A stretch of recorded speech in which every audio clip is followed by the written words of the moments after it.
Through the first 100 years of the NFL, there were 16,542 football games played. But perhaps even more impressive than the volume of games is their variety. It's been a century-long spectrum, ranging from nail-biters to no contests, mud-filled to immaculate, gut-wrenching to the greatest ever played. United gives to Amici. The Colts are the world champions. Still, everyone has a favorite. The one game that sticks out more than any other, including the very men who were there. My favorite game ever that I played in was in Minnesota Vikings in 1986 up in Minnesota. Everybody thinks I'm gonna say the Super Bowl. No, it's that game because it embodied everything I loved about football. That's really what it was. Playing up there, the crowd was extraordinarily loud. They were really good, and it was truly just a fierce battle. I got hit a lot. I hit a 4th and 17 to take us on a winning drive. The unity of the team, the locker room after the game, even Bill Parcells, when I was going back to the locker room, grabbed me and gave me a kiss on the cheek. So it must have been a special game. There's a lot of really good favorite games, but the one that would be at the top of the list would be that first Super Bowl. When we were a team that could not win the big game, and Coach Landry, the pressure on him, not winning the big game, it was taken away once you win that Super Bowl. Actually, Walt Garrison was helping take Coach Landry off the field, and Walt said one time, he said, "Did you ever see Coach Landry smile?" He said, "No, but I've only been here 9 years." And there's a picture of Coach Landry being carried off the field with the biggest smile you'll ever see, and that was what summed up that Super Bowl. The AFC Championship game. Most people would think the Super Bowl because of the interception that kind of changed the game, but I would say it was the game prior to that. Peyton Manning, Marvin Harrison battle. It was epic because, you know, I had the opportunity to get 3 interceptions in one game. Throws downfield, it is intercepted! Dumps it off to the right, it is picked off! Tyler! So to have that type of performance at home in your home stadium, I have to put that as number one. I guess the one as an offensive lineman that rarely gets to, touch the football. We're playing up in Cleveland, and we'd pretty much lost the game, down 17-10 with like 45 seconds left, and they're punting the ball. We have no timeouts. And Rodney Holman goes through and he blocks the punt.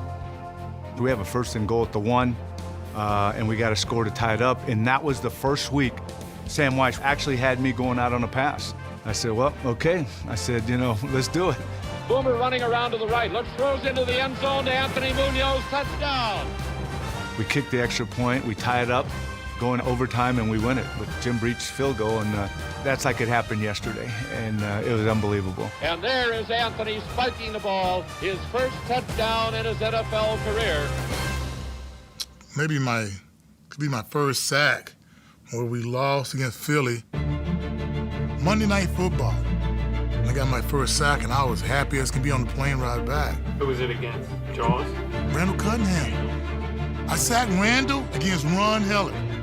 And I just reached out, dude, grabbed something, pulled him down. I got my first sack. We lose the game, but I'm on the plane, I'm going, everybody back home in Texas saw this. Yes, they did.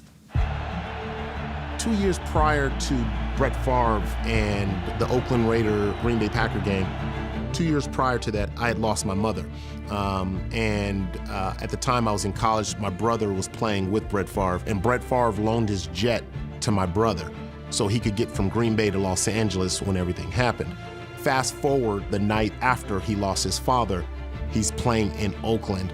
And I just remember this feeling, like obviously playing against the legendary Brett Favre. And I felt saddened that he had lost his father, just knowing the kind gesture that he gave for our family. But he was in a zone. Favre takes, looks to throw, guns the left side of the end zone. Touchdown, Green Bay! America's most well-known number 4 has thrown for 4 touchdown passes in one half of play. It was unbelievable. We all just shook our head. I don't even think we got cussed out at the end of that, because I think even the coaches knew, like, there's nothing we could have done to stop that. After the game, I went to go, give him a hug, and Yeah, I'll never forget that. I'll never forget that. Well, the favorite game I ever called was September 2006 in the Superdome. Week 3, the Saints won their first 2 games on the road, then were coming home. And this was the Katrina game. In the place that was the absolute place of last resort for many people to stay alive in August of 2005. And now rebuilt, fixed up, much like the city, 56 weeks later, here we were for a football game. And of course, the game is Michael Vick and the Falcons, one of the great rivalries of the South in professional football. And the Falcons get the ball first, they go 3 and out, and then a moment that everyone who was alive in the city of New Orleans will talk about forever. Right through! Pick caught by Steve Gleason. It is scooped and scored. Touchdown, New Orleans! I'll never forget that night. It was the 3rd Monday night game I ever called, and it was used as the stage for New Orleans to tell the world we're open for business again.